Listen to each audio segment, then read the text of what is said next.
àwọn Biafra tẹ́ ń wò yìí wọ́n ti lay down structure wọn débi pé tí Samuel Ekpa lónìí tí wọ́n bá gbé lónìí ẹni tó máa take over immediately máa take over òun ni arábìnrin Ngozi tó take over immediately tí wọ́n bá tún gbé Ngozi yẹn lónìí ẹni tó máa take over immediately tó ti wà torí wọ́n ti lay down 17 to 18 a line mass structure pé tó bá ti ń gbé nìkan ẹnìyẹn máa ẹ lọ wo fídíò bí wọ́n ṣe gbé Samuel Ekpa báyìí òun ni Ngozi yẹn take over wọ́n ti market kan tí wọ́n ń pè ní Sengbolu market is one of the popular market in Biafra land wọ́n ti pa lọ́jọ́ Monday ní tí wọn ò sí rárá no ẹyẹ ò wáta ẹyẹ báyìí kò wáta rárá to shows that these people are ready to go olùlàfẹ́ ń sọ fún ẹ̀yin ọmọ Yorùbá náà wípé ẹ jẹ́ kí àwa náà gbáradì láti declare yìí Samuel Ekpa yìí it is politician in Finland and then àwọn ni wọ́n wà ní present government ẹ wo immunity power tó wà fún arákùnrin kí Nnamdi Kanu sọ pé ẹni ló ń fà sílẹ̀ wọ́n ti rí ní tó jẹ́ wípé ó ṣe pàtàkì fún God president wọn tó wà the president of Finland today they are in the same party wọ́n jọ ṣe election ẹni it is one of their core politician that is number one. Number two. Kí gbogbo ẹ̀yin olólùfẹ́ àpàdà sórí ìkànnì Yorùbá Space TV níbi tá a ti máa ń mọ àwọn ètò àti ìròyìn wá fún yín lónà ọ̀dọ̀ kan gbogbo tó ń ṣẹlẹ̀ káàkiri Nàìjíríà pàápàá nílẹ̀ Yorùbá ti wá ẹ wo tó bá jẹ́ ìgbà àkọ́kọ́ tí yín rè lórí ìkànnì yìí ẹ bá wa subscribe ẹ sì má gbàgbé láti tẹ bọ́tìn kékeré tó dàbí aago yẹn tí yóò máa ta yín lóko nínú ìgbà tá a bá ti mú fídíò tuntun wá síta ẹ wo èyí tá a tún fún wa fún yín lónìí àrà ọ̀tọ̀ ni ó yá ẹ wá lọ bó ṣe ń lọ ẹnì tó níbẹ̀. The Igbo who are fighting for Biafra nation, they are still our brother and we still love them. We still part of them. Ìdí nìyí tá a ṣe dákẹ́ pé ẹ jẹ́ ká wò ó torí pé Yorùbá wọ́n lẹ́ni tí ọ̀rọ̀ tó máa tọ̀rọ̀ máa wó sí wọ́n ní ọ̀tá ọlọ́rọ̀ ni. Àwa rí ibi tó wó sí pé a dúpẹ́ lọ́wọ́ Ọlọ́run pé Samuel Ekpa òun náà ni wọ́n ti yọ̀ǹda yìí. Ṣùgbọ́n ẹ̀kọ́ kan wà ńbẹ̀ tí a fẹ́ kí ẹ̀yin ọmọ Yorùbá tẹ́ ń gbọ́ wa lónìí gbogbo ẹ̀yin ọ̀dọ́ tẹ́ believe in one Nigeria àkọ́kọ́ kan wà ńbẹ̀ tá a fẹ́ kí gbogbo yín tá a fẹ́ kẹ́kọ̀ọ́ orílẹ̀ Nàìjíríà jẹ́ orílẹ̀ tó jẹ́ wípé ó ti kú àyàfi ìwọ tó bá mọ̀ pé ó ti kú ló kù orílẹ̀ tó jẹ́ wípé wọ́n mú Boko Haram almost like 400 Boko Haram within 3 to 1 week wọ́n náà Boko Haram yìí wọ́n ní wọ́n ti repent wọ́n wà repentant wọ́n ní wọ́n ti repent a ní fídíò ẹ̀ wọ́n sì kó wọn nígbà tí wọ́n ní wọ́n repent àwọn Boko Haram tẹ́ ní wọ́n repent láàrin 1 week ọ̀nà owó lẹ́gbà kí lóògùn tẹ́ fún wọn jẹ kí ló ń jẹ tẹ́ fún wọn ẹni wọ́n repent ẹ sì kó wọn ó di war nínú Nigerian army ẹ kó wọn ó di war nínú Nigerian soldier ẹ kó wọn ó di war nínú Nigerian custom ẹ wá gbé agbára lé wọn lọ́wọ́ ẹ ṣẹ̀ṣẹ̀ fún wọn ní àṣẹ àti pànìyàn because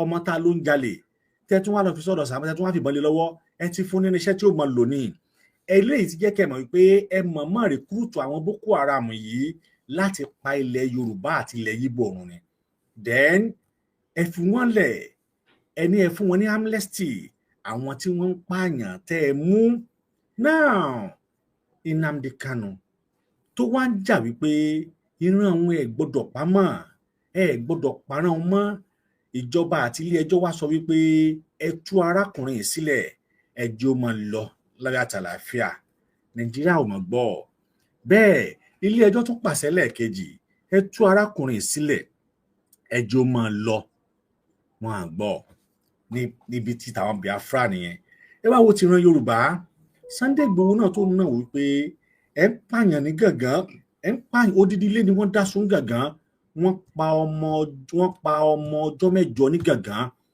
gbogbo ẹ̀yin tí ẹ bá rí fídíò ọmọ ọjọ́ mẹ́jọ yẹn tí bàbá ẹ̀ gbé dání nígbà náà wọ́n pa ọmọ yìí ní gàngán òun ló mú kí olóyè Sunday Igboho dìde ǹjẹ́ kí Nàìjíríà ní gọ́ọ̀mẹ̀ntì ṣe fún wọn pààyàn lé ẹ̀ wọ́n dalé ẹ̀rú wọ́n dọ̀nà ẹ̀rú wọ́n balé ẹ̀ jẹ́ tó bá jẹ́ wípé ọwọ́ Nigerian government bá tẹ Sunday Igboho ni dájúdájú di bá ṣe sọ̀rọ̀ yìí wọn ò tí ì níbi Sunday Igboho sílẹ̀ ṣùgbọ́n ọwọ́ Nigerian government ò tẹ̀ nítorí pé ọmọ Yorùbá agbọ́n lọ́pọlọ a sì máa ń jàjà wa pẹ̀lú ọgbọ́n àtìmọ́ni ó gbàbẹ̀ bọ́ sí Kútọ́nù wọ́n mú Kútọ́nù gbogbo ìgbìmọ̀ràn Nàìjíríà ní pé kí wọ́n dá padà wá sí Nàìjíríà ṣùgbọ́n àwọn Kútọ́nù sọ pé láéláé àwọn ò lè ṣe bẹ́ẹ̀ o eléyìí tí Kẹ́ńyà ṣe tí wọ́n fi epo rọ̀bì epo Biafra tí wọ́n fi ṣe bargain fún wọn.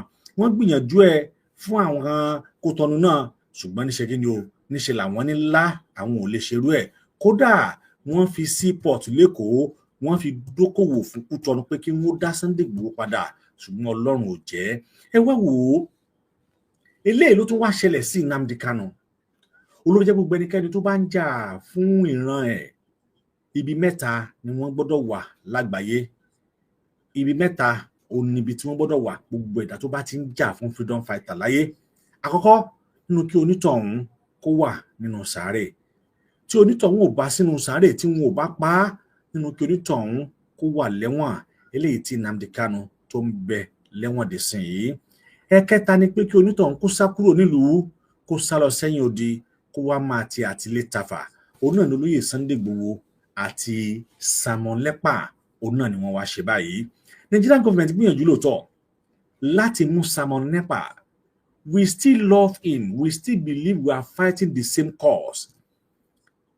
And that is our belief, because ẹnìkan ṣoṣo náà ni ló ń dà wá láàmú. But Simon Ekpa tẹ́ fẹ́ mú yìí, Nigerian government ò mọ̀ wípé àwọn tí wọ́n tì lẹ́yìn náà làwọn Finland yìí, wọ́n wá ń dẹ Nàìjíríà, wọ́n jọ ń dẹ̀ra wọn. Bẹ́ẹ̀ kì í ṣe Finland nìkan o. Àkọ́kọ́ nú ẹ̀, ọ̀nà tí Simon Ekpa tó fi yàtọ̀ sí Nnamdi Kanu gédégbé á sọ lónìí. Ẹ̀kejì ni wípé àwọn Biafra tẹ́ ń wò yìí, wọ́n ti lay down structure wọn débi pé tí Simon Ekpa lónìí tí wọ́n bá gbé lónìí, ẹni tó máa take over immediately máa take over. Òun ni arábìnrin Ngozi tó take over immediately. Tí wọ́n bá tún gbé Ngozi yẹn lónìí, ẹni tó máa take over immediately tó ti wà. Torí wọ́n ti lay down 17 to 18 a line mass structure pé tó bá ti ń gbé nìkan, ẹnìyẹn máa, ẹ lọ wo fídíò bí wọ́n ṣe gbé Simon Ekpa báyìí, òun ni Ngozi yẹn take over immediately. Ó tún wà active gan within that period of few days. Tóbìnrin yẹn fi gbàjọba, ẹ wo itú tó ń gan pa. Wọ́n ti market kan tí wọ́n ń pè ní Sengbolu market, is one of the popular market in Biafra land. Wọ́n ti pa lọ́jọ́ Monday ní tí wọn ò sí rárá. No, ẹyẹ ò wáta, ẹyẹ báyìí kò wáta rárá. To shows that these people are ready to go.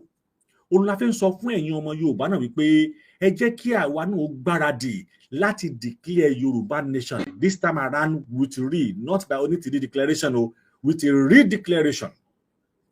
Now, Simon Ekpa tẹ́ fẹ́ mú yìí, ohun tó ṣe yàtọ̀ sí Nnamdi Kanu rèé. The bigger thing is on the way. I am coming back with earthquake that will hit the zoo. Those whose agenda is to eliminate Biafrans, they have failed. Those shouting and crying about what Biafra Liberation Army have done to the zoo. I want to inform you today that your cry is just starting. Obinze has been the base where human parts of Biafrans are being stored. Further shipment to wherever they are needed. The Chief of Defense Staff, it is you that is doing cannibalism. It is you that is killing Biafrans. The assurance I'm giving to the Biafra people is that you will never suffer what the Kaduna people are suffering. Not while people like us are here. You will never suffer what the Medugris, the Borono, the Adamawa, the Katsina, Zamfara are suffering, especially the Christians there. That is what I, as a Prime Minister of the Biafra Republic of Government in Exile, are promising the entire Biafra people. You can never be. Ṣé ti gbọ́ bí ohun tó fi sílẹ̀ lẹ́yìn ìgbà tí wọ́n filẹ̀ lílé yìí pé ìran Biafra ò ní sọ́fà, ṣùgbọ́n ohun tó wá ṣe ní kàyéfì torí pé àwa ń bá wọn bá ọ̀rọ̀ náà lọ, olú sọ pé Yorùbá World Media ayára láti gbọ́rọ̀, alọ́ra láti fèsì torí pé a nífẹ̀ẹ́ sọ ohun tí ò yẹ ká sọ. Àwa rí wípé Simon Ekpa yìí, it is politician in Finland, and then àwọn ni wọ́n wà ní present government. Ẹ wo immunity power tó wà fún arákùnrin kí Nnamdi Kanu sọ pé ẹni ló ń fà sílẹ̀.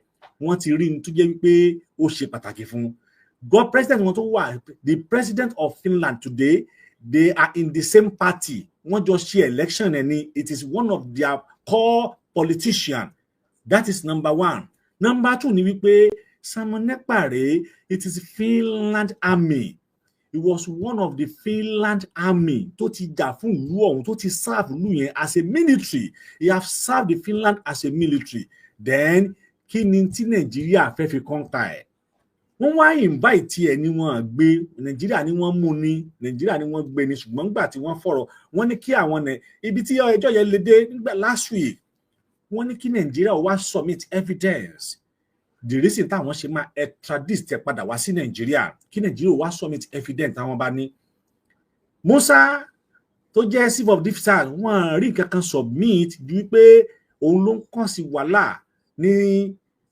ní Biafra lọ òun ni olóńkọ́s terrorist ní Biafra.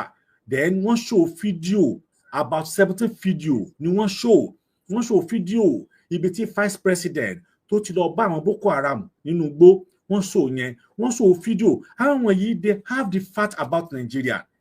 Àwọn video táwa gan ò rí rí níbi tí àwọn military tí wọ́n ń kó lọ sọ pé we will destroy Biafra, we will destroy anything called Biafra. Wọ́n dẹ̀ ń sọ àwọn àmì yẹn ń sọ nínú mọ́tò. Ṣé àwọn tí wọ́n rán pé kí wọ́n lọ pẹ̀tù sáwọ́ nìyẹn ẹ fẹ́ lọ destroy Biafra ẹ ti ń wá ogun ẹlẹ́ẹ̀kejì. Evidence tí Biafra tí wọ́n lay down in the front of the Finland government wàhálà tí Nàìjíríà tó bá lọ bẹ̀ tán bá rán delegate lọ bẹ̀ wàhálà wọn àti mọ́lé ń bẹ̀ ni. Nàìjíríà ò lè rán delegate ẹyọ kan kó lọ represent wọn wípé Samuel Ekpa yìí o ìdí tẹ́ ẹ ṣe gbọ́dọ̀ gbé wá sí Nàìjíríà lélẹ̀. Wọ́n rí evidence. The only thing tí Nàìjíríà ṣe ni pé they have bribed this country with crude oil. But Ọlọ́run tún wá ṣe wípé kò sí any treaty or tá a lè pè ní agreement of extradition between Nigerian and Finland. Kò sí agreement fún extradition between Nigeria and Finland. Eléyìí jẹ́ kó ṣòro fún the two country tá a pè ní Nigeria láti lè penetrate àwọn Finland pé kí wọ́n gbé Samuel Ekpa wá sílẹ̀. As an official, tí wọ́n bá ti ń declare Biafra by the 2nd of December, Yorùbá nation náà gbọ́dọ̀ declare ẹ jẹ́ kó jẹ́ woro sí woro gbàsgbò sí gbàsgbò. Ọ̀tẹ̀ yìí is not a play like before. Eléyìí ò kì í ṣe gba Biafra àtijọ́ tó yẹ pé nígbà tí wọ́n ń jà níṣe Yorùbá pawọ́lé náà tí wọ́n support àwọn yìí tí wọ́n support àwọn Fúlàní. Ọ̀tẹ̀ yìí àtàwa àti Yíbò láàjọ jà á. Ìpànìyàn tó gẹ́. The reason tí Nàìjíríà kí ni reason tí kì í bá ṣe wípé Nàìjíríà ẹ fẹ́ sọ Nàìjíríà di ìlú mùsùlùmí. Wọ́n ṣe Arab and Islamic state. Wọ́n ṣe summit. Nàìjíríà wà lára àwọn country tó lọ bẹ̀. You see Nigeria and Islamic state. Èmi tí mo ń sọ̀rọ̀ Muslim ni mi o. Nàìjíríà ò kì í ṣe Islamic state. A ní Christian, a ní Muslim. Why tí Nàìjíríà ṣe máa lọ join Islamic state tí wọ́n lọ sí conference tí wọ́n ṣe ní Saudi Arabia. Nigeria is not an Islamic state. But plan at an agenda èyí tí Buhari ti lay down sílẹ̀ òun ni wọ́n sì ń tẹ̀lé. Then ẹ má gbàgbé wípé ẹni tó lọ́rùn ò pa ẹ̀dá kan ò lè pa òun lọ̀rọ̀ Tinubu. Wọ́n máa fi Shettima àti Tinubu lọ́rùn ni torí wọ́n mọ plan wọn pé kí Shettima kó lè continue agenda tí Buhari pa ti pé ẹ̀mí Tinubu ò ní gùn pé kódà gbogbo èèmọ̀ ni pé Tinubu ò lè lóṣù mẹ́fà. Ẹni tó bá mọ wàhálà balabala bó ṣe ń tọ̀ sára ẹ rí i pé wọ́n kàn mọ́mọ́ fẹ́ gbé pé ilé ò lè lóṣù mẹ́fà kódà pẹ̀lú kó sì wà láyé ó sì ń ṣayé lómi ó sì ń ṣe wọ́n ní kàyéfì. Because they have a strategy plan wípé Tinubu ò lè lò ju oṣù mẹ́fà lọ tí Shettima fi take over. A wá lè complete agenda Buhari ṣùgbọ́n Ọlọ́run tó jù wọ́n lọ ló ní kó sì wà ń bẹ̀ dé sìn. Ṣùgbọ́n despite pé wà ń bẹ̀ náà ìyẹn ò tí ì guarantee wa pé a lè ní safety, ìyẹn ò tí ì fún wa ní opportunity wípé a lè ní ìfọ̀kànbalẹ̀ àyàfi tá a bá tó dá dúró rẹ́bìrì lókù. Ọ̀nà tá a sì lè gbà láti dádó ni pé kí àwa tá a jẹ́ ọ̀dọ́ ilẹ̀ Yorùbá ẹ má wo owó àwọn olóṣèlú yìí, ẹ má wo owó wọn, ẹ jẹ́ ká lọ kọ́ ẹ̀kọ́ látara àwọn tí wọ́n ti ṣe tán àti lọ kí àwa náà gbìyànjú àti ṣe tán àti kúrò. Ìyẹn ni ọ̀nà àbáyọ tó lè ràn wá lọ́wọ́. Now Nàìjíríà ò yọjú sí Finland, wọn lè yọjú. Musa Minister of Civil Defence Minister ó kọ̀ kó yọjú sí Finland. Wọ́n invite ẹ̀ kó wá. gbogbo àwọn delegate tó yẹ kó lọ wọ́n invite wọn ò lọ because wọ́n mọ̀ pé táwọn bá lọ ó ṣe kí àwọn Biafra ṣẹ́rí kíní kan wà débi pé tí wọ́n bá lọ ó ṣùọ̀ pé wọ́n ń nà wọ́n pa síbẹ̀ ni. Ẹ lọ wo Cloud tó receive ẹ̀sán Amọ̀nẹ́pà, ẹ lọ wo bí tí wọ́n ti receive ẹ̀, ẹ lọ wo that means this poor they already do their own work perfectly débi pé kò kì í ṣe Amọ̀nẹ́pà ò kì í ṣe ẹni tí Nàìjíríà kan lè mú yẹpẹrẹ. And then kò dẹ̀ sí ní Africa bí àwọn Kenya tí wọ́n gbàbọ̀dè, then ó dẹ̀ ṣòro fún àwọn Biafra bí ẹgbẹ́ láti tàn bí wọ́n ṣe tan Nnamdi Kanu because ẹni tí Nnamdi Kanu trust tó tọ́ pé òun fẹ́ travel láti ń lọ sí Kenya o wọ́n bá Kenya padà sí kíní ló tú àṣírí ẹ̀, but this time around kò rí bẹ́ẹ̀. Biafra of yesterday is different from Biafra of today. The seriousness they put in having their own country, it is 1,772 million%. That is to say, Nigeria is break already. If you are still believing in one Nigeria, you are deceiving yourself. Because the country is not working anymore. And then now, everybody eat and go. No man Nigeria ma pada collapse ni. No do na de ni ti o ni kojo odun. Nigeria ma collapse in 2 weeks time. Nigeria ma collapse in 3 weeks time. Nigeria ma collapse in 4 weeks time. Gbogbo strategy wọn bí wọ́n ṣe ń kó àwọn. Ẹ jẹ́ kó gbélé bàbá mo borí owó. Thinking about how we've been having this conversation about the unity of Nigeria. And I reflect back at some of the prominent statements made by some of our founding leaders. And I feel that probably this will help us to have a conversation on the Nigerian unity. I just brought 4, not to bore you. First, and I quote, not my statement, Nigeria is not a nation. It's a mere geographical expression. There are no Nigerians in the same sense as there are English, Welsh, or French. The word Nigerian is merely a distinctive appellation to distinguish those who live within the boundaries of Nigeria from those who do not. This is accredited to Chief Obafemi Awolowo, the former Prime Minister of the Western region. The second one, and I quote, it is true that we politicians always delight in talking loosely about the unity of Nigeria. 60 years ago, there was no country called Nigeria. What is now Nigeria consisted of several large and small communities, all of which were different in their outlooks and beliefs. The advent of the British and that of Western education has not materially altered the situation. And the many and varied communities have not knit themselves into a composite unit. This is accredited to Sir Amadu Bello, former Premier of Northern Region. The third, and I quote, since 1914, the British government has been trying to make Nigeria into one country. But the Nigerian people themselves are historically different in their backgrounds, in their religious beliefs and customs, and do not show themselves any sign of willingness to unite. The Nigerian unity is only a British intention for the country. This is... Bàbá mo borí owó ẹgbẹ́ òsókè. Tọ́ ṣe ti gbọ́ báyìí, ọ̀rọ̀ lẹ gbọ́ tí Awólọ́wọ̀ tó sọ yìí, ọ̀rọ̀ lẹ gbọ́ tí wọ́n sọ yìí, kì í sì ṣe Awólọ́wọ̀ nìkan òun ló sọ àwọn ọ̀rọ̀ yìí. Kódà Nnamdi Azikiwe gan òun gan sọ tiẹ̀. Nígbà náà, Nnamdi Azikiwe náà wí onódẹ̀yìn, ó sọ wípé it is better for us, that is Nnamdi Azikiwe, that is Nnamdi Azikiwe ni mo fẹ́ kà fún yín o. In 1964, Nnamdi Azikiwe sọ wípé it is better for us and many adherers abroad that we should disintegrate in peace. Look at it, that we should disintegrate in peace, not in pieces.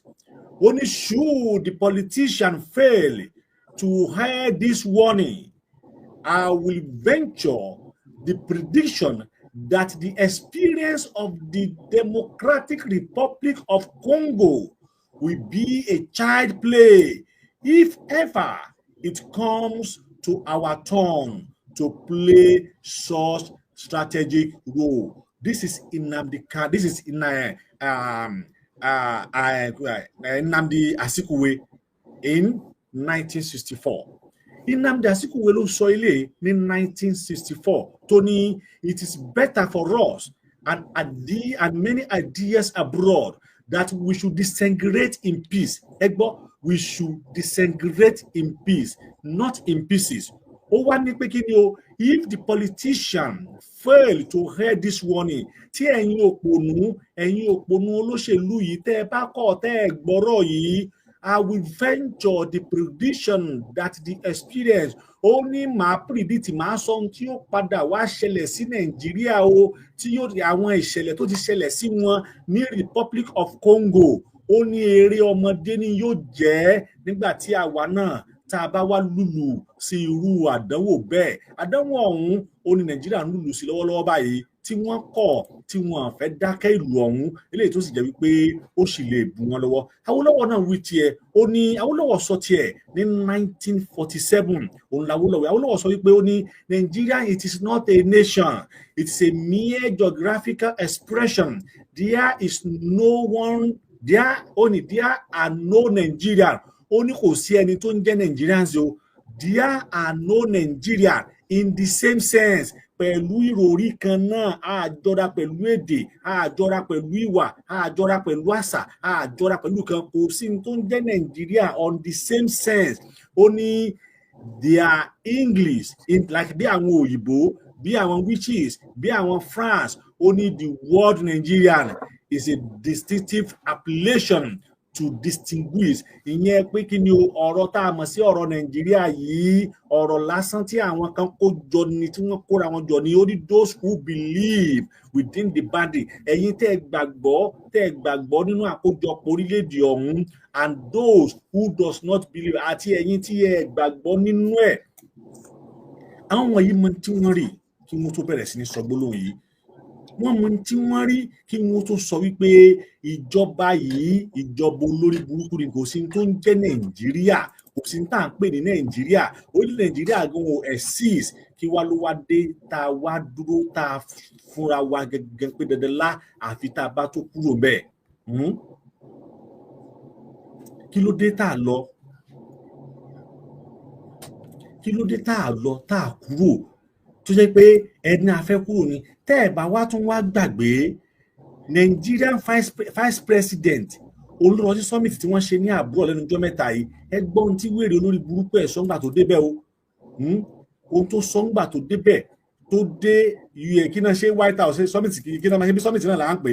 Nígbà tó débẹ̀ ó sọ gbólóhùn kan, ó ní can you imagine our vice president Shettima ni o ló sọ bẹ́ẹ̀ jálẹ́nu pé ó ní nígbà tó máa sọ̀rọ̀, ó ní today we all witness the heart-wrenching situation in Gaza. He was pleading to the Gaza Nigerian vice president. Wọ́n sì ń pààyàn ní Bọ̀rọ̀nù, wọ́n ń pààyàn ní Kano, wọ́n ń pààyàn ní Kaduna, wọ́n ń pààyàn ní gbogbo ẹ̀kọ́ orí. Ṣùgbọ́n ó lè fò, ó lè wọ, ó lè fi owó tiwa wọ plane lọ sí US láti lọ bá wọn sọ US summit kó wá máa sọ nípa Gaza tó yẹ pé ṣe rí astagafulẹ̀ àwọn mùsùlùmí. Ọlọ́run ẹ má jẹ́ sọ̀rọ̀ lọ́bẹ̀. Ó lè máa sọ nípa ọ̀rọ̀ Gaza, kò sọ nípa ìran ẹ̀. Ṣẹ́rí pé lórí burúkú ẹ̀dá ni. Ó ní kí ló wá sọ? Ó ní Gaza and other Palestine terrorizing. Ó ní justice is, ẹ máa gbọ́ mi sọ pé ó ní justice is an article revenge. Ó ní freedoms is an inalienable right. Ẹ gbọ́ freedom ló pé o. Ó ní freedom is an inalienable right and a natural entitlement. Can you imagine? Shettima ló ń sọ̀rọ̀ yìí o. Ẹ gbọ́ bó ṣe wí o nígbà tó ń plead fún Gaza pé kí US, London, America gbogbo wọn kí wọ́n lè ran Gaza lọ́wọ́ láti gbógun ti Putin. Ó sọ fún wa, ó ní freedom is an inalienable right and a natural entitlement that cannot be denied to anybody, any people, that cannot be denied to any people. only the Palestinians people deserve their independence. If the vice president of the Federal Republic of Sioux Country, Nigerian, can say this in public, can say this to the whole world, that Palestinian people deserve their independence, then the Yoruba people deserve their independence, the Biafra people deserve their independence, the Ijo people deserve their independence, the Yoruba people deserve their independence, the Ijala people deserve their independence. We deserve our independence. Our freedom is an inalienable right, and it is a natural entitlement that nobody can deny from us. This is a statement by our vice president, Shetima. He continued, only the Palestinian people deserve their independence. They deserve to have their home of their own. Only they deserve to have the home of their own. Ẹ jọ̀ọ́ sáà wà láwa deserve láti ní home tiwa.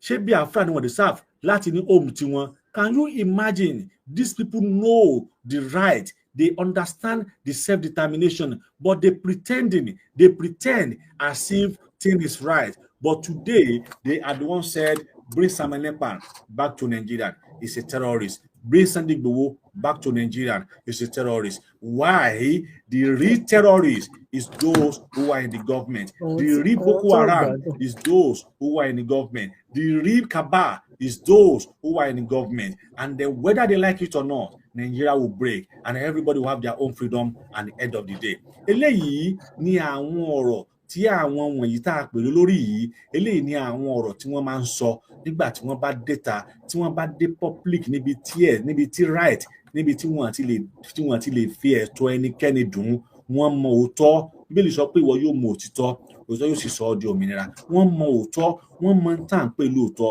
ṣùgbọ́n wọn ò ní never sọ ọ́ nítorí pé wọn ò fẹ́ kí èmi àti ẹ, wọn ò fẹ́ ká rántí ilé, wọn ò fẹ́ kí èmi àti ẹ, wọn ò fẹ́ ká béèrè fún ẹ̀tọ́ wa, wọn ò fẹ́ kí èmi àti ẹ, wọn ò fẹ́ ká mọ tí a mọ̀ sí ẹ̀tọ́ èmi àti ẹ, wọn ò fẹ́ kí èmi àti ẹ, wọn ò fẹ́ kí ẹ̀tọ́ wa kó bọ́ sí wa lọ́wọ́. Wọ́n fẹ́ ká ríra wa gẹ́gẹ́ bí ẹni tí ò lè ṣe kankan. Wọ́n fẹ́ kí èmi àti ríra wa gẹ́gẹ́ bí ẹni tí ò léèyàn. Wọ́n fẹ́ ká ríra wa gẹ́gẹ́ bí ẹni tí ò jéèyàn. Ṣé ibẹ̀ la wá fẹ́ dúró sí lóòótọ́ àbí pé kí ni o? Ká lọ, dandan ni fún wa láti lọ. Orílẹ̀-èdè ti wa ni, ẹ̀tọ́ wa ni láti kúrò. Kò sí bí wọ́n ṣe fẹ́ ṣe. A gbọ́dọ̀ fọwọ́sowọ́pọ̀ láti ṣera wa ní ọ̀kan ṣoṣo. Kájọ ìjà yìí, kájọ jà. Ó wà pẹ̀lú ìmọ̀. Aléyàn kan tó fẹ́ dá sí ètò, ẹ bá gbóhùn sókè sà. Ok, lákọ̀ọ́kọ́ Ọlá Ọmọlá ló sọ̀rọ̀ láti Kàló, láti Napoli. Ẹ ṣé. So ọ̀rọ̀ mi ó jọ bí ìbéèrè, but ìbéèrè yẹn náà ó máa kọ́ ní bákan. Gẹ́gẹ́ bí ọ̀rọ̀ tí bàbá ọmọbìnrin ó tán sọ, ọ̀rọ̀ yẹn náà dàbí ìbéèrè náà nìkan ní nígbà tó ń ka àwọn ọ̀rọ̀ bàbá wa Awólọ́wọ̀ pẹ̀lú ti Nnamdi Azikiwe. Wọ́n ní Nàìjíríà kì í ṣe nation, which is tí everybody mọ̀. Because ibi nǹkan tó bá ń pè ní nation, wọ́n máa ń ní èdè. Tí mi bá béèrè lọ́wọ́ títí pé ká béèrè lọ́wọ́ ara wa báyìí ṣe kí lè dé Nàìjíríà. Ní àyè lè dá mi lóhùn. Torí máa ń béèrè lọ́wọ́ àwọn èèyàn tó ń gbé Nàìjíríà sórí pé Nàìjíríà kí lè dé wa. Àgbéṣàyà ká ní èdè. Wàsóbíà.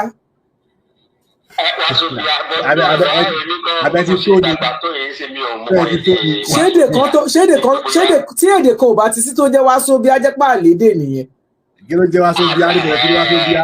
Ṣé ọ̀rọ̀ nǹkan yẹn náà ní nǹkan tí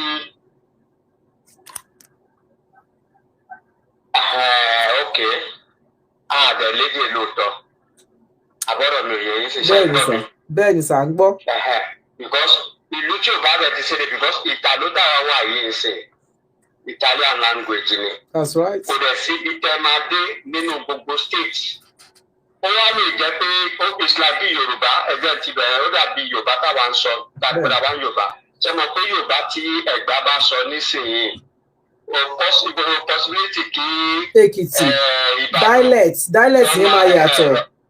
Ó máa yàtọ̀, but tá a bá sọ ní ìsọ pé Yorùbá general yẹn oníkálukú máa gbọ́ra wa yé. Bẹ́ẹ̀ni. So they everywhere irú ẹ̀ náà ni tìta ló ń bí báyìí sí because ní Napoli ń sìn wọ́n sọ Napolitano tó yẹ pé tí Rome náà bá ṣe kí ni wọ́n bá sọ ti tọ̀dọ̀ wọn náà but àwọn ara wọn máa understand nǹkan tó ní kálukú tó sọ but àwa ń sìn dábàá tí sọ èdè amúwọlẹ́rù ti English tó ń gbé wá fún wa a lè understand ara wa because kí Hausa ń sìn ìgbọ̀nsẹ̀ ó sọ̀rọ̀ dọ̀tún la mẹ́jọ èèyàn máa lanú lẹ̀ máa wò ni. ọ̀rọ̀ mi àdẹ̀rà ń pera wa ní nation ṣé gbogbo àwọn nǹkan yìí ló jẹ́ kára gan wò pé yes kò sí nǹkan tó ń jẹ́ pé Nàìjíríà because nítorí pé bóyá kí a má bàa mọ nǹkan tá à ń ṣe òun náà ṣe tí wá ti religion but because àwọn tí religion yẹn náà sìn wọ́n wá fi wá ń ṣe kí ni àwọn náà wá ń ṣiṣẹ́ pẹ̀lú àwọn tí amúnilẹ́rú. religion yìí náà ló fi mú wa lẹ́rù religion yìí náà ló fi kó wa sẹ́rù ló fi kó wa sínú ìgbèkùn. wọ́n fi gbé ìgbèkùn láti ẹ̀ ni because àwọn tí Arab kìíní sì wọ́n gbé títí wọn wá. àwọn tí kìíní ti Christian náà wọ́n gbé tí wọn because ìtàlótà wà yìí ṣe Roman ni ẹ̀ẹ́dì kìíní Catholic àwọn kìíní Catholic church but mo lè sọ fún ilé àsọdájú pé arúgbó ló ń lọ sí church ń bíbá yìí àwọn arúgbó yẹn òṣùgbà táwọn akọ́kọ́ wọlé àṣàdúró àwọn ọmọ ìjọ Catholic yẹn làwa náà lọ ibẹ̀ láti rí ìrànlọ́wọ́ so tá máa lọ pé kìíní gbogbo sáfíìsì wọn ọ̀jẹ̀ ju tó bá pẹ́ ju 30-40 minutes àti jáde ó ti kúrò níbẹ̀ oníkálukú ti kúrò bẹ̀ kò jọ bí ti Nàìjíríà tó jẹ́ pé àgbàlágùn 7 days a week. Ẹ̀sọ́rọ̀ mi yẹn sì. Wọ́n á ṣàárọ̀, wọ́n á ṣọ̀sán, wọ́n á tún ṣalẹ́. Àwọn ògbé èdè wọn ò gbé ẹ̀sìn yẹn sórí. Bẹ́ẹ̀ni. Wọn ò gbé ẹ̀sìn yẹn sórí bíbá yìí. Bẹ́ẹ̀ni. So wọ́n wu àwọn ọ̀dẹ̀ náà gbé Christianity wá. So àwa ń ṣe tó wá jẹ́ pé àwa wá gbé nǹkan wá fún. Àwa ni wọ́n máa múná transformer máa ní fault. Bẹ́ẹ̀ni. Bóyá transformer blow. Ìbẹ̀lẹ̀ ti máa rí àwọn omúgùn tó máa lọ gbé Bible lọ máa gbàdúrà pẹ̀lú transformer. Ìbẹ̀rẹ̀ ti máa mọ̀ pé yes ìwọ́n tiẹ̀ ti wá ti kíní yẹn bóyá wọ́n fi nǹkan kó pẹ̀lú àwọn èèyàn ní tọ́nà ń gbàdúrà ní transformer.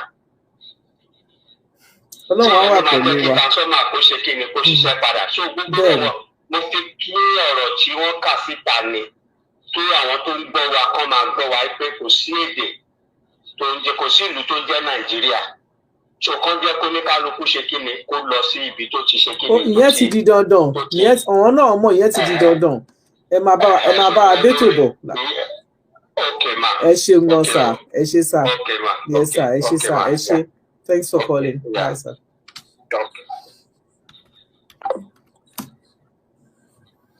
ẹ ti gbọ́ nǹkan tí bàbá wa yẹn náà sọ àlédè àníyá àní bàbá wọ́n ṣàpàwápọ̀. Kó mọ́ kàn jẹ́ wípé ẹ ṣe mò ń wá ọ̀rọ̀ ṣẹ́rí ẹ̀ pé a sọ ní àyìnbá tá ń ka àwọn àwẹ̀ yìí a sọ nípa ti Ọbásanjọ́ a sọ nípa ti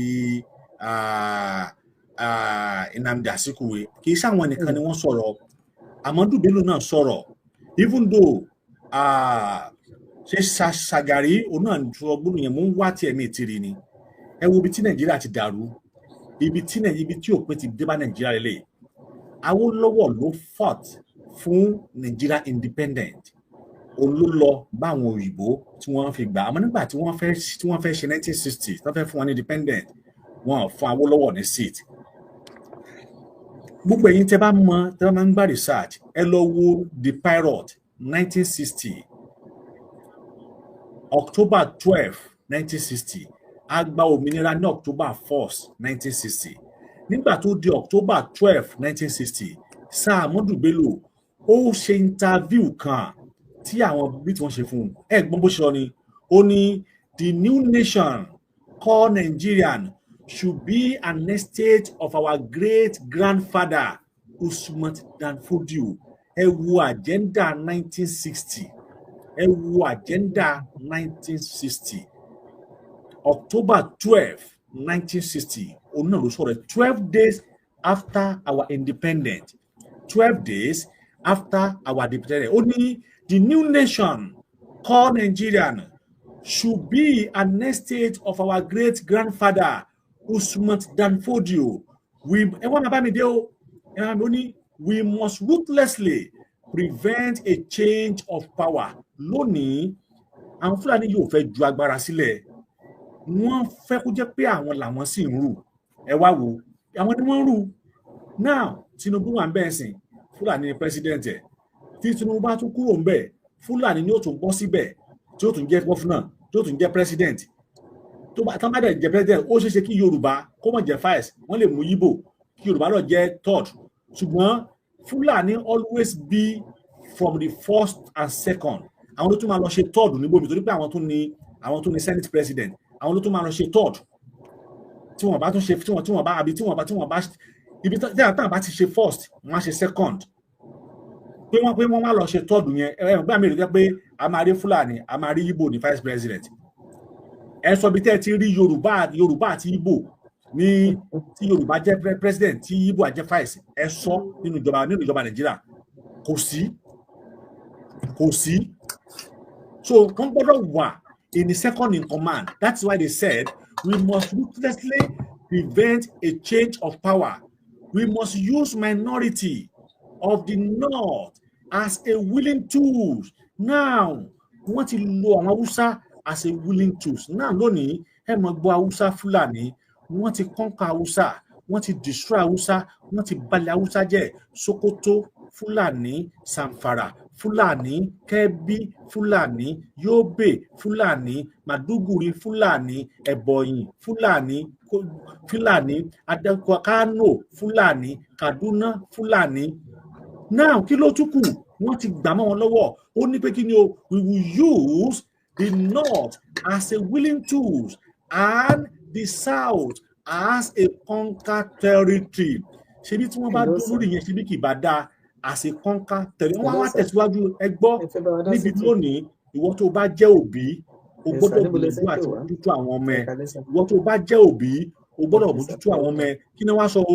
Wọ́n ní now, wọ́n ní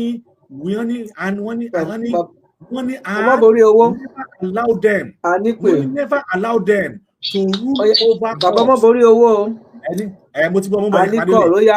Ẹnìkan fẹ́ bá a dá sétò ẹ gbóhùn sókè. Ẹ jẹ́ kí n pàdé, ẹ jẹ́ kí wọ́n dúró. Never allow them hold on. Never allow them to rule and never allow them to have the control over their future. Wọ́n ní kí èmi àti ẹ ká mọ̀ ní control lórí future wa. Never allow them to have the control over their future. Wọ́n náà wá wò ó. Ṣé wá wò lónìí, èmi àti ẹ à ní control lórí future ara wa tún ní o. Ọlọ́run yóò ràn wá lọ́wọ́ o. Àlejò ẹ̀yà kan tó sókè. Ẹ gbóhùn sókè. Ẹ kalẹ̀ à ń kí yín, ẹ gbóhùn sókè ní kíákíá ó yá. Ẹ bá a dá sí. Ó dà, Bọ́sán Àjàyí lórúkọ mi láti Èkó. À ń gbọ́ yín sà, ẹ ṣé ẹ káàbọ̀. Yes ma. Nǹkan tí mo fẹ́ sọ ó ṣe díẹ̀ bọ́ mi nígbà yẹn lákòókò. Okay. Ṣẹ́rí number one, mo fẹ́ kí ìjàngbara tá à ń jà yìí ká recognize nǹkan tí àwọn Ìgbò tó ń ṣe. Ṣùgbọ́n ká dá ìjà tiwa, ká dájà. Bẹ́ẹ̀ni. Mo pé ńgbà tá a kọ́kọ́ bẹ̀rẹ̀ bàbá wa wọ́n ti yànnà náà pé wọ́n ṣe tiwọn, à ń ṣe tiwa.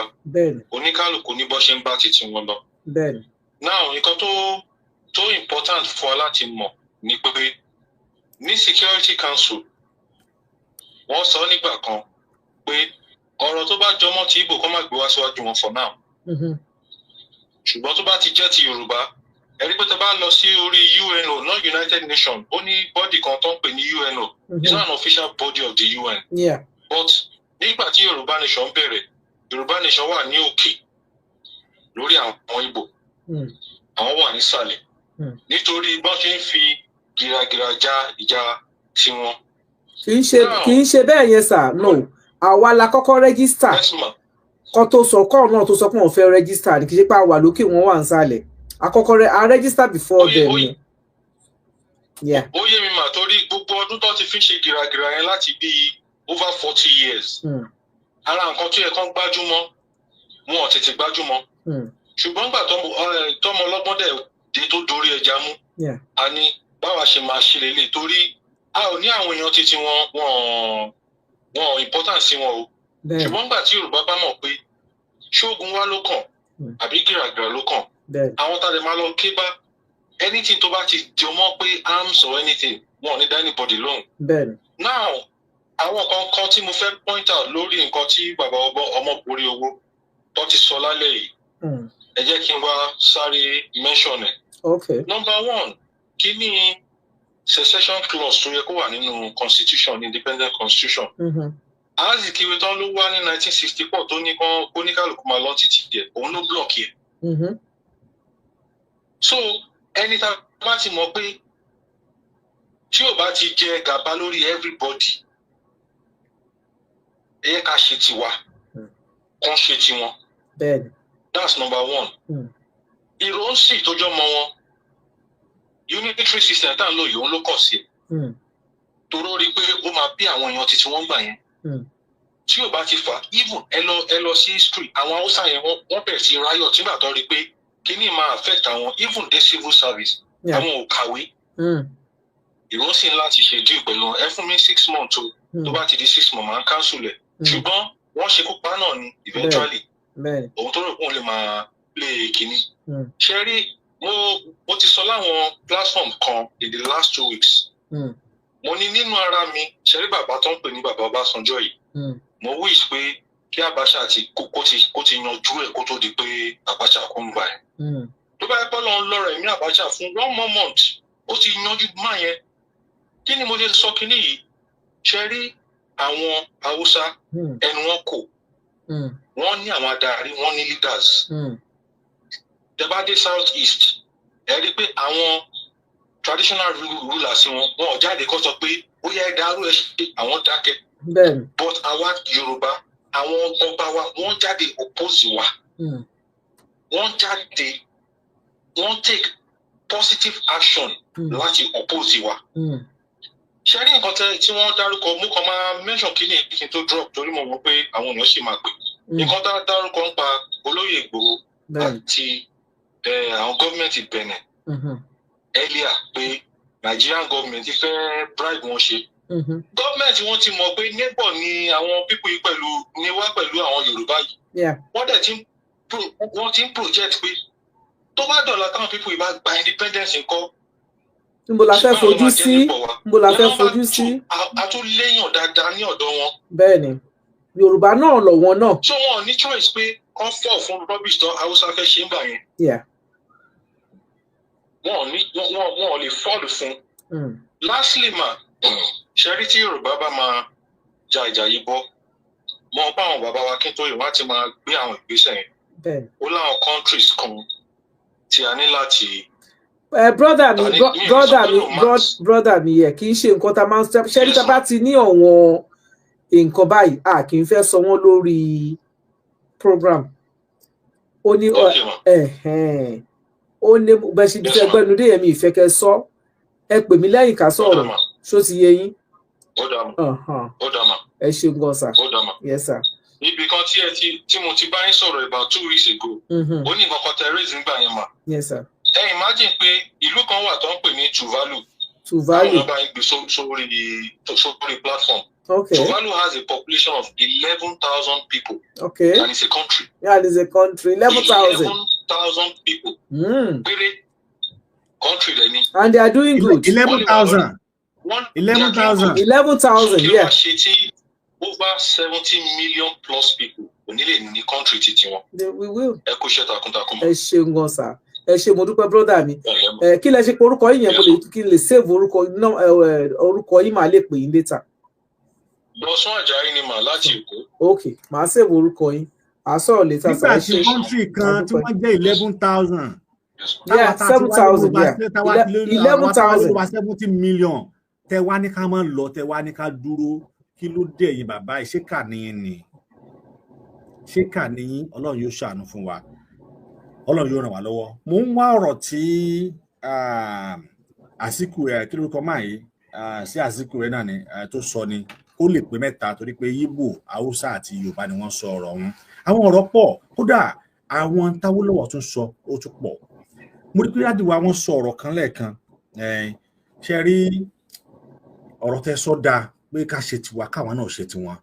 Ṣùgbọ́n a rí gbọ́ nínú ìwé ìtàn àti àkọsílẹ̀ wípé bàbá wa Lowo náà sọ wípé we must work in hand with these people despite wípé àwọn wọ̀nyí ti rí ṣáájú. Ọ̀rọ̀ tí mo sọ yìí bàbá wa Pa Olórogún wọ́n ti sọ fún wa bẹ́ẹ̀. Then bàbá wa Afẹ́nifẹ́re kí lórúkọ wọn ti ń jẹ́ tí wọ́n tẹ̀lé Yíbo lọ yìí. Àwọn àti bá wọn ṣe meeting gbà kan náà rí kí lórúkọ wọn náà Adébáyọ̀. Bàbá Adébáyọ̀ àwọn náà sọ the same thing. Ṣé rí àjọ ṣiṣẹ́ papọ̀ ni ṣùgbọ́n ọ̀nà àjọ gbà ṣe ló yàtọ̀. Ọ̀nà táwọn gbàjà tiwa ló yàtọ̀, ọ̀nà táwọn gbàjà tiwa náà ló yàtọ̀. Orúkọ bàbá yìí ò ṣe bàbá Adébáyọ̀, bàbá tó tẹ̀lé àwọn òbí lọ àbí? Tó tẹ̀lé àwọn òbí lọ. Adébánjọ ni. Adébánjọ lọ́wọ́ náà bọ̀ kì í ṣe orúkọ ẹ tó bá orúkọ ẹ kó bá wa dárú kó bá wa sọ. Bàbá tó tẹ̀lé àwọn òbí lọ tó ń gbọ́ àwọn òbí káàkiri ńgbà yẹn Adébánjọ lọ́wọ́ náà ń jẹ́. Adébánjọ ni wọ́n ṣe Afẹ́nifẹ́re tó tẹ̀lé òbí lọ Adébánjọ ni wọ́n. Àwọn tí wọ́n tẹ̀lé òbí lọ. Tó bá jẹ́ pé ilẹ̀ Yíbo ní ìlú àbá wọn wọ́n ti mọ dákọ̀ fún wọn mu. Ní tó yẹ káwa náà ṣe ńlẹ̀ Yorùbá nù. Ẹ̀rí pé wọ́n sọ àwọn Fúlàní àwọn Yíbo yẹn àwọn bá wọn ní lẹ́fà bọ́ta. Òṣà ńlá bẹ ṣe ń wọlé yìí. Kí wọ́n tako àwọn ọmọ wọn. Ṣùgbọ́n lọ́dọ̀ ti wá àwọn bá wa ni wọ́n ń tako. Ó yẹ ká máa fún àwọn bá wa ó yẹ ká máa fún wọn ní bisikíìtì jẹ. Ká máa gbé bisikíìtì fún wọn kí wọ́n máa jẹ. Kí lè mọ̀ pé lóòótọ́ ìran Yorùbá náà ṣe tán tí a fẹ́ gbára wa kalẹ̀ lọ́wọ́ pẹ̀rú. Yorùbá nation yóò wá sí ìmúṣẹ Ọlọ́run. A sì rí àánú gbà ní agbára Ọlọ́run. Ẹ̀yin ọmọ Yorùbá ilẹ̀ ti gbọ́ yìí. Ìmọ̀ràn mi kó tó di pé a mọ̀ lọ lóòótọ́ ni pé ẹja jáwọ́ kò lọ́rọ̀ àwọn olóṣèlú. Orúkọ bàbá yẹn Ayọ̀ Adébánjọ. Ayọ̀ Adébánjọ. A sì tún fi àsìkò yìí sọ fún wa pé ẹ dákun ẹ dábọ̀ ẹ ràn Yorùbá World Media lọ́wọ́ fún ẹnikẹ́ni tẹ́yin bá nípa láti ṣe ìrànlọ́wọ́ fún òun náà ní ẹnìkejì yìí. À ń ṣe kíní àkáǹtì wa lọ́wọ́. A ti ní àwọn éka alẹ̀ kan sí àwọn ìlú kan. Bẹ́ẹ̀ ni tí àwọn ilẹ̀ yẹn sì wà ń bẹ̀. A sì gbìyànjú àti fi dá oko. Ṣùgbọ́n àjùjọwọ́ kan. Bẹ́ẹ̀ni, wọ́n ti kájú. Bẹ́ẹ̀ni. Ok. Láti Abidjan wọ́n fẹ́ bá wa dá sí ètò. Ó yẹ gbóhùn sókè. Ok. Àti ìlú Abidjan, àtúkà nílùú Abidjan, àwọn Yorùbá tá a wà ní Abidjan bíi púpọ̀. Ṣé dé sí àwọn gbogbo àwọn oríko táwọn Yorùbá wà. Àwọn àfá Yorùbá ni o, àwọn ìmáàmù Yorùbá ni o, gbogbo wọn Yorùbá nation ni wọ́n sọ. Gbogbo wọn Sunday Igboho ni wọ́n sọ. Ẹ bá rí bí àwọn ará diaspora àtàjà ará Abidjan tá a fi ọ̀rọ̀ Yorùbá nation nínú.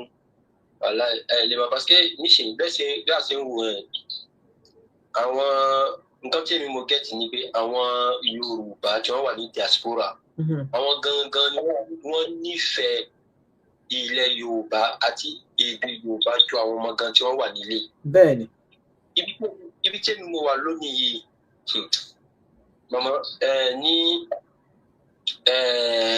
ilẹ̀ Abidjan ni wọ́n bí èmi sí ilẹ̀ Côte d'Ivoire ni wọ́n bí mi sí. Ìgbà tí mo ní 32 ni mo lè mọ Nàìjíríà ní first time.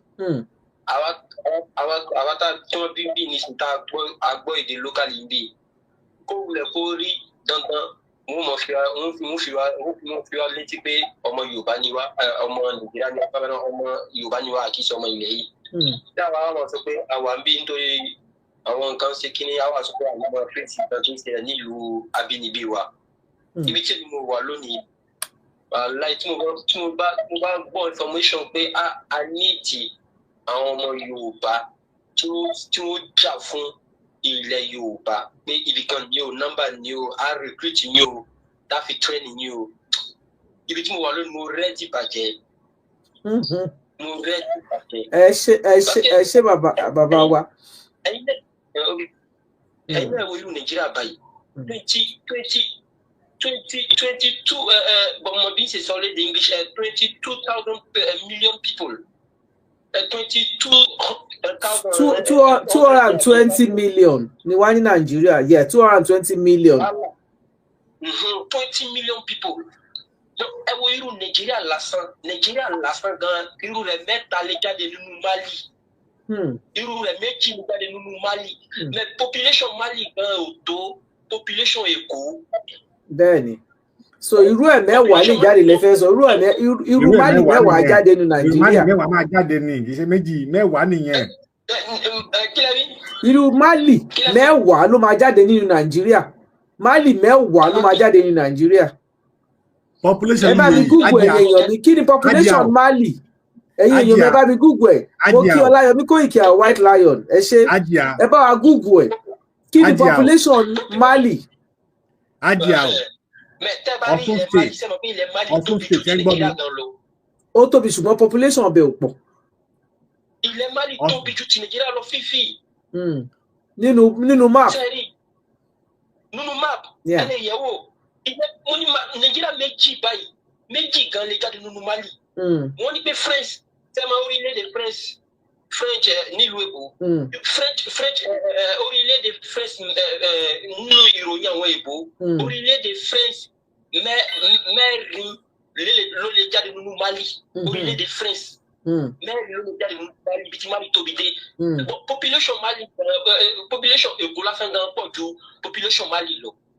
Ṣé Nàìjíríà wá di ẹ̀wọ̀n báyìí fún wa? Bẹ́ẹ̀ni. Ẹ̀wọ̀n ní Nàìjíríà. Ẹ̀yin wo population Yorùbá lásán. Bẹ́ẹ̀ni. About 70 million. Bẹ́ẹ̀ni.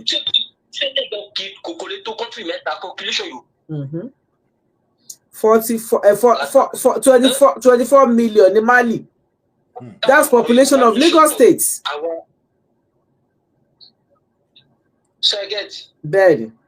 Ẹ ṣeun gan brother mi ẹ ṣe mo feel bí ara ṣe ń gbà yín ta yẹn mo dẹ̀ rí bẹ́ẹ̀ ṣe sọ wípé àwa tá a wà níta òun lára ń ta jù ẹ mọ nǹkan tí ara ṣe ń ta wájú ni wípé a ti jáde a rí bí ó ṣe jẹ́ kí ìlú rí òun lára ṣe ń ta wá àwọn tó wà nínú ilé yẹn wọ́n rò pé gbogbo nǹkan tó ń ṣẹlẹ̀ ní Nàìjà ó normal bó ṣe jẹ́ kó máa rí nìyẹn so sì yẹ nǹkan tó fi jẹ́ pé ara ò gbà wọn ta púpọ̀ nìyẹn ẹni tó bá jáde lóṣù kan lọ́sẹ̀ kan tó bá jáde síta wá sí ìgboro UK US ní o àbí ẹni Europe country even African country míì tó dáa gan a rí i pé kò ṣe bí ó ṣe jẹ́ kí wọ́n máa bí ìlú ṣe máa kò ṣe bí ìlú ṣe rí nìyẹn òun lára ṣe ń gba àwa tá a wà ní tàtà. Ẹ ṣeun Hajiya ṣe rí population ẹ ṣe gan brother mi ẹ ṣe gan thank you ẹ ṣe gan tẹ pè wá. population UAE Ọ̀ṣun state. Ẹ ṣe gan sà ẹ ṣe ẹ tún pè wá níjọ́ mi ẹ ṣe gan. Ọ̀ṣun state ó ju gbogbo UAE lọ Ọlọ́run kó ṣàánú fún wa kọ́lọ́run kó ràn wá lọ́wọ́ ká dẹ̀ ráàánú gbà ibi tá à ń sọ ni pé ìran Yorùbá ẹja múra ẹ̀rí Ọlábí Òkò ni pé a ní kò sí declaration wọn ó dúró síbẹ̀ December 2nd àjọ declare ẹ̀ ni àwa náà declare tiwa yóò padà di woro sí woro náà ni Nàìjíríà ó pín lọ́dún ìnáṣí ní agbára Ọlọ́run Nàìjíríà ó pín ní ọdún ìnáṣí Nàìjíríà ó pín ní oṣù tó ń bọ̀ ni Nàìjíríà ó pín population of Mali òun nìyẹn ẹ̀rí 23,600. tẹ bá wá wò nínú map tẹ wo map bí ọkùnrin yẹn ṣe sọ ẹ yọ map Nàìjíríà méjì nínú Mali. nínú ẹ abẹ́ rí bí. but population wọn rè. àmọ́ Nàìjíríà máa pín ohun tó dájú ni. ó máa pín àbó ti pín. ó ti pín tẹ́lẹ̀ ó ti pín. ó ti pín. ẹ̀yin wa a nílò jù báyìí lọ fún tòní oníyanṣẹ́ ọlọ́bẹ̀ṣẹ́ ẹ̀yin tẹ́ bá wa jẹ́ náà ẹ̀kọ́ àbínú ní abá Ọlọ́run ẹ bá a fúnṣọ́nà à ń gbé bàbá wa kan bọ̀ tí a mọ̀ sí atúmọ̀ èdè Yorùbá òun náà ni wọ́n pẹ́yìn tí ẹ bá ti bá wọn pàdé lórí Facebook lórí TikTok akọ́nilédè Yorùbá òun náà ni wọ́n á fi orúkọ wọn á fi pamọ́ báyìí amẹ́kẹ́ tó bá mú orúkọ wọn ó ṣe kí onítàn kó sáré jẹ ẹ̀bùn owó káàdì díẹ̀ láwọn tó wà nílé òní àwọn ni wọ́n bá wa ní àdúgbò darapọ̀ mọ́ wa ní ọ̀sẹ̀ tó ń bọ̀ lágọ̀ọ́ Ọlọ́run táàtù máa gbọ́ wọn rìn lẹ́nu wọn nípa ibi ìran Yorùbá ibi tó dé dúró oníyanṣẹ́ ọlọ́bẹ̀ṣẹ́ ẹni tí ẹ bá wa jẹ́ náà ẹ kú àìbínú kí ni ìgbìyànjú tiẹ̀ látàrí pé ìlú tiẹ̀ náà gbọ́dọ̀ parun ó lè tiwa kò ní parun.